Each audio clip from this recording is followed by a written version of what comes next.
Titik balik ke di hidup saya waktu saya terima tawaran dari ibu saya, akhirnya saya terpaksa harus ke Indonesia.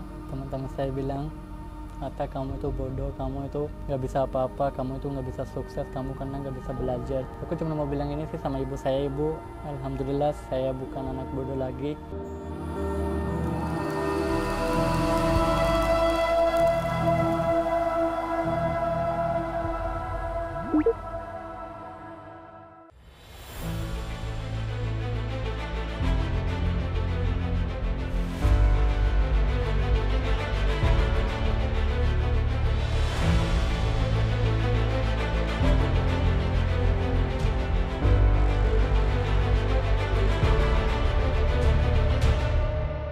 Assalamualaikum warahmatullahi wabarakatuh. Selamat datang di istana saya. Nama istana saya Al-Barkat Karpet, dan perkenalkan nama saya Ataul Karim.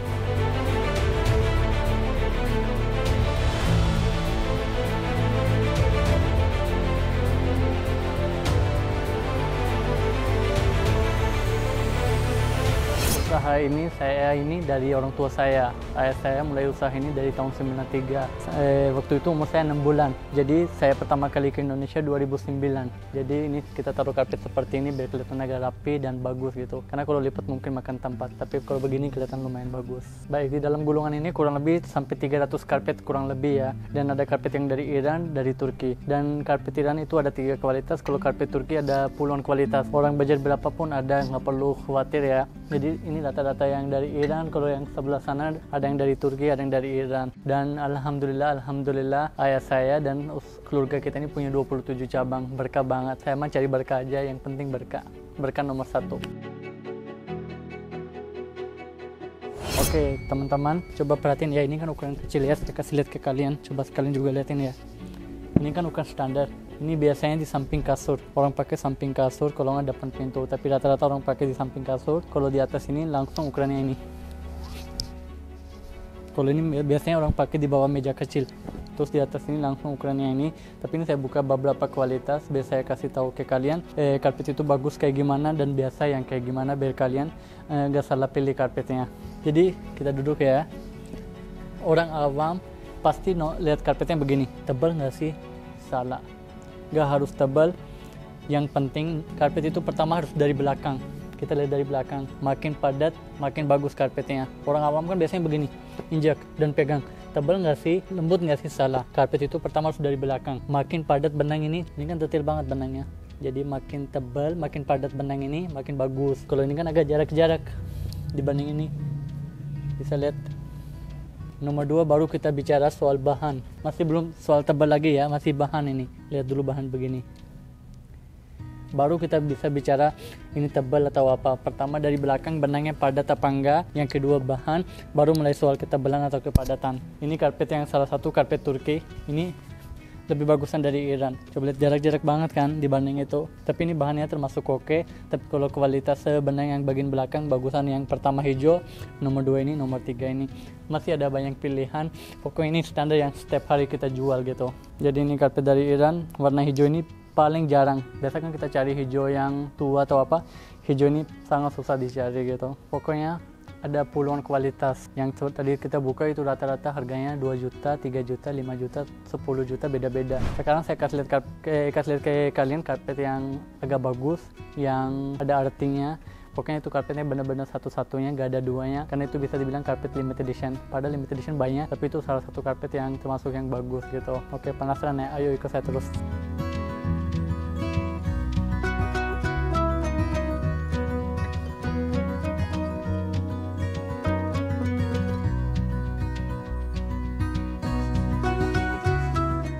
Oke teman-teman, sekarang saya mau kasih lihat karpet ke kalian, karpet yang ajaib. Pasti kalian penasaran ya, ajaib itu kayak gimana. Oke, ayo ikut saya muter. Lihat di bawah dulu, kasih lihat karpetnya. Kalian benar-benar perhatiin ini warna apa ya. Oke, perhatiin ya ini warnanya apa. Oke, tinggal sekarang muter. Coba muter pelan-pelan.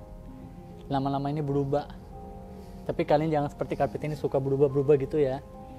Nah gitu, coba lihat ya kan. Berubah kan? Gitu-gitu dong, berubah kan? Mantap. Mantap. Oke, kenapa ini bisa berubah? Karena satu ini bahannya sutra, yang kedua ini karena bulunya gitu. Banyak banget yang penasaran kok bisa berubah, kenapa gitu. Satu karena bahan sutra, satu karena arah bulunya gitu. Dan ini karpet bikinnya kurang segini aja, kurang lebih mungkin butuh waktu 2 tahun lebih bikinnya. Satu-satu ikat dengan tangan gitu. Terus ini karpet yang dari negara Kashmir, coba bisa lihat dari belakang. Padat banget. Yang tadi kita lihat karpet mesin. Ini karpetnya tangan, artinya tangan bikinnya pakai tangan, itu bikinnya pakai pabrik gitu.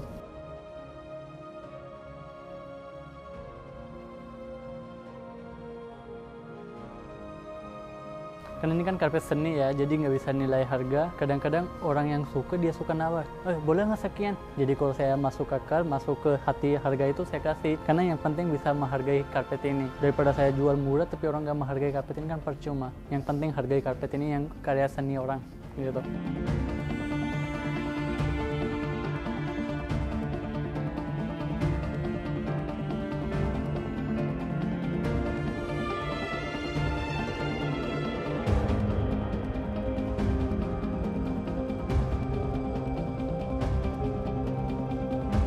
Kenapa karpet ya? Karpet ini sebenarnya usaha ini dari orang tua saya, dari ayah saya. Alhamdulillah ayah saya masih aktif dan saya milih karpet ini karena ini yang usaha ini yang punya orang muslim itu. Yang bikin karpet ini orang muslim itu. Satu saudara, jadi saya niatnya begitu. Dan yang kedua saya niatnya mau melanjutkan usaha orang tua saya supaya hidup saya berkah gitu. Biar orang gak bilang kok kamu gak sayang sih sama orang tua kamu, gak begini. Jadi saya milih usaha karpet seperti ini.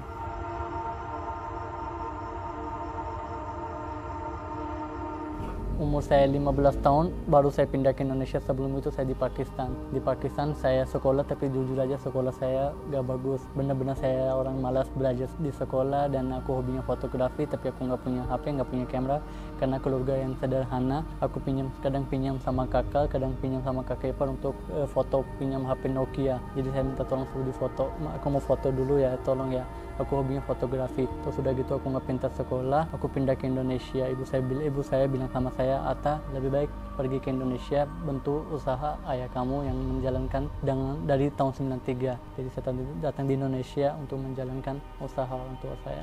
Waktu ibu saya suruh Atta ke Indonesia aja, pergi ke Indonesia bentuk usaha ayah, saya dalam hati, waduh, padahal saya masih pengen hobi fotografi, masih pengen main bola sama teman-teman, umur masih 15 tahun.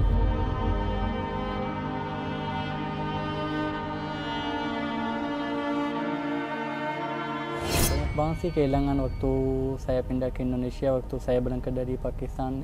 Hilang masa kecilnya, hilang teman-temannya, hilang pokoknya kumpul bareng sama teman-temannya itu udah hilang semua. Hingga hilang gang tempat tinggal saya udah hilang. Jadi benar-benar pindah ke Indonesia, tapi masih saya pusing pulang sih setahun sekali. Tapi untuk berjuang, untuk cari nama baik, untuk usaha, kita harus korban perasaan. Apalagi kalau orang mau sukses itu harus hijrah dari kampung halaman ke luar kota atau ke luar negeri. Waktu pertama kali saya ke Indonesia, saya sendiri yang ke Indonesia sama abang saya. Ibu saya masih tetap di Pakistan, terus saya sendiri yang datang di Indonesia. Di sini kalau seharian kerja malah mau tidur, sebelum tidur suka sedih, kok ibu nggak ada di Pakistan, pengen ketemu nggak bisa, dan waktu itu kan nggak bisa video call, HP aja saya nggak punya, tetap sabar gitu. Akhirnya setelah beberapa bulan saya balik lagi ke Pakistan, saya ketemu ibu, udah gitu paling di sana tinggal sebulan, bapak udah telepon lagi, Atta ayo balik lagi ke Indonesia, nggak boleh lama-lama di kampung. Balik lagi, terus lama-lama semangat saya nambah dan aku fokus ke relasi, cari saudara sebanyak-banyaknya.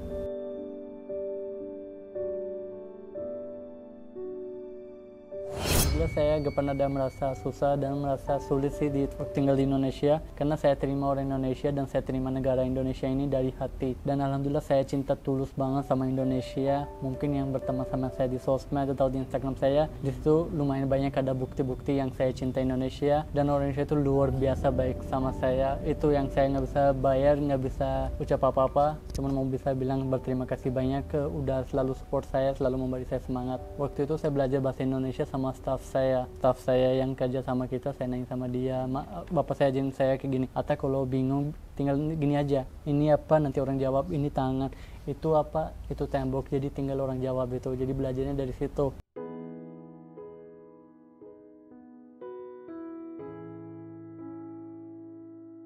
Makanan Indonesia alhamdulillah cocok sih, tapi awal-awalnya agak susah sih, tapi alhamdulillah sekarang udah cocok. Jadi kalau seminggu 2 kali saya nggak makan nasi uduk, nggak makan nasi padang, kepala saya pusing, jadi harus makan sekarang, udah terbiasa. Pertama, kenapa Indonesia? Karena Indonesia kasih banyak banget kelebihan ke kita, banyak banget kasih rezeki ke kita.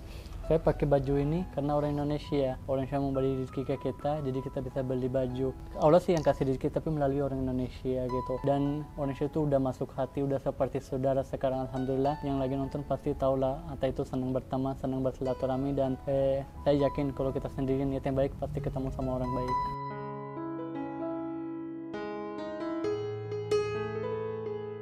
Dari 2000 sampai 2011 kan bukan urusin sih, bantu bapak saya sih untuk usaha. Terus habis itu saya memutuskan saya mau jadi WNI warga negara Indonesia. Saya ajuin untuk warga negara Indonesia, dan alhamdulillah saya dapat KTP Indonesia, dapat paspor Indonesia. Dan kenapa saya milih warga negara Indonesia? Karena orang Indonesia itu luar biasa baik sama saya. Pokoknya aku nggak punya ucapan untuk orang Indonesia, itu luar biasa baik sama saya, menghargai banget, alhamdulillah baik banget.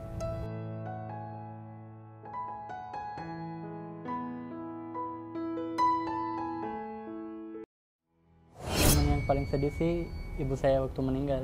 Itu sedih banget sih jujur kalau ingat, karena gini, sekarang kan alhamdulillah kayak contoh saya ketemu Atta Halilintar, pas saya balik ke rumah hati saya pengen curhat ke ibu. Bu, tahu nggak tadi saya ketemu YouTuber namanya Atta Halilintar, tapi nggak ada ibu. Kayak kalau ketemu Baimong, saya pengen curhat ke ibu. Bu, tahu nggak tadi saya ketemu sama siapa, Baimong, tapi nggak ada ibu. Saya omset yang bagus, saya mau curhat ke ibu. Bu, alhamdulillah bulan ini banyak rezeki, tapi nggak ada ibu. Tapi harus sabar aja sih. Pokoknya momen yang paling sedih sih kehilangan ibu saya sih. Ibu saya meninggal, tapi nggak apa-apa, dalam hati tetap sabar, tetap berdoa, tetap Al-Fatihah buat ibu. Aku cuma mau bilang ini sih sama ibu saya, ibu, alhamdulillah saya bukan anak bodoh lagi. Banyak yang sekarang percaya sama saya, banyak yang berteman sama saya, banyak yang menghargai saya sekarang, karena waktu kecil nggak ada yang menghargai saya. Banyak yang bully saya, tapi saya yakin saya bisa sukses, saya bisa punya nama baik asal kita tulus.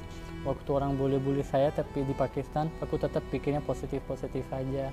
Teman-teman saya bilang, Atta, kamu itu bodoh, kamu itu nggak bisa apa-apa, kamu itu nggak bisa sukses, kamu karena nggak bisa belajar. Tapi saya bilang sama mereka, walaupun aku nggak bisa belajar, tapi aku bisa baik sama orang, aku nggak pernah bohongin orang, itu aja. Daripada saya baik tapi aku sering bohongin orang, pokoknya aku nggak punya kata-kata yang bully paling. Pokoknya teman-teman saya sering bilang, Atta, kamu itu bodoh, kamu nggak bisa apa-apa. Tapi sekarang itu aja teman-teman telepon ke saya dan mereka bilang sama saya, Atta, salut sama kamu, sekarang kamu bisa sukses di Indonesia. Tapi saya bilang sama mereka, kalian nggak boleh bully orang ya, karena kalau kita bully orang, Allah akan pegang tangan orang itu. Jadi harus baik sama semua. Alhamdulillah, saya cuma mau bilang ini aja. Ibu, terima kasih atas doanya, dan saya mau bilang Atta udah sukses di Indonesia. Banyak yang kenal sama Atta, banyak yang doain buat Atta. Pokoknya saya orangnya tawakal banget dan yakin banget, dan saya orangnya yakin pasti titik balik itu akan pasti balik asal kita yakin. Waktu saya kecil, tapi ini saya lagi bandingin anak sekarang sama waktu saya anak muda ya. Sekarang umur saya 28, waktu umur saya 13 tahun. Saya lihat anak sekarang yang umurnya 13 tahun sama umur saya 13 tahun itu jauh beda. Jauh bedanya di mana? Waktu saya kecil, saya pengen makan kentang goreng. Aku balik dari sekolah, saya bilang sama ibu, boleh nggak aku makan kentang goreng? Ibu bilang, maaf Atta, nggak ada kentang, kamu harus sabar. Saya bilang, beli aja. Dibilang, maaf Atta, budgetnya kurang, kamu nggak boleh beli kentang, harus sabar. Saya kumpulin tutupan botol saya taruh di atas nampan. Begini, saya jajarin, saya ambil 200 perak uang Indonesia dari ibu, tapi uang Pakistan 2 rupiah. Saya taruh di bawah tutupan botol, kan 10 tutupan botol ya. Saya taruh bawah tutupan botol, aku yampin ke teman. Saya bilang, ayo tebak uangnya di mana, tapi kasih uang dulu ke saya 100 peraknya.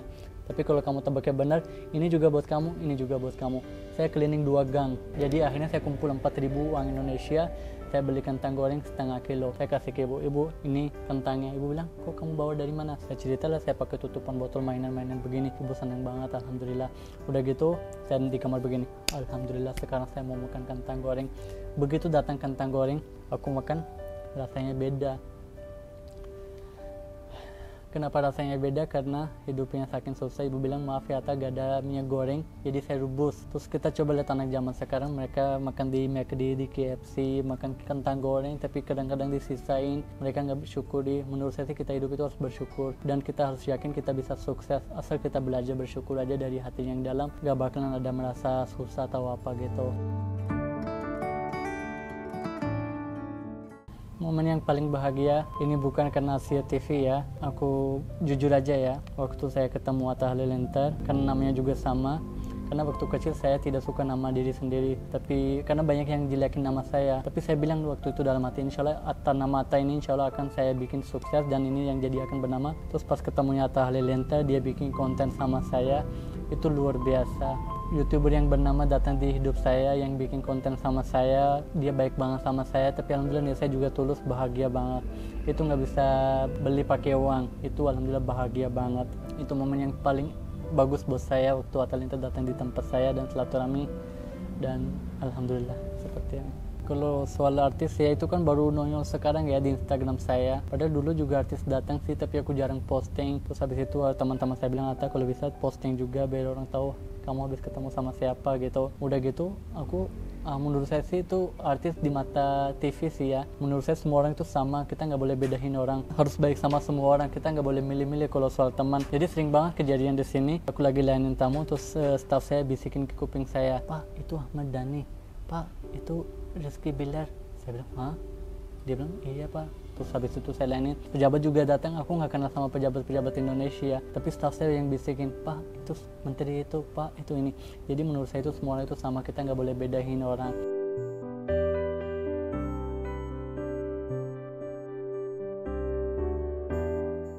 Terima kasih masyarakat Indonesia, dan terima kasih negara Indonesia, jaya selalu Indonesia, insya Allah selalu doa terbaik buat Indonesia. Pokoknya teman-teman saudara-saudara saya yang lagi nonton, pokoknya jangan salah paham sama saya, insya Allah saya akan selalu niat baik hadap Indonesia, saya insya Allah selalu tulus sama Indonesia, dan doain buat saya, saling mendoakan. Assalamualaikum, saya Atta Ul Karim, yang kenal dengan Sultan Karpet, itu kalian yang pilih, semoga berkah dengan nama ini. Dadah.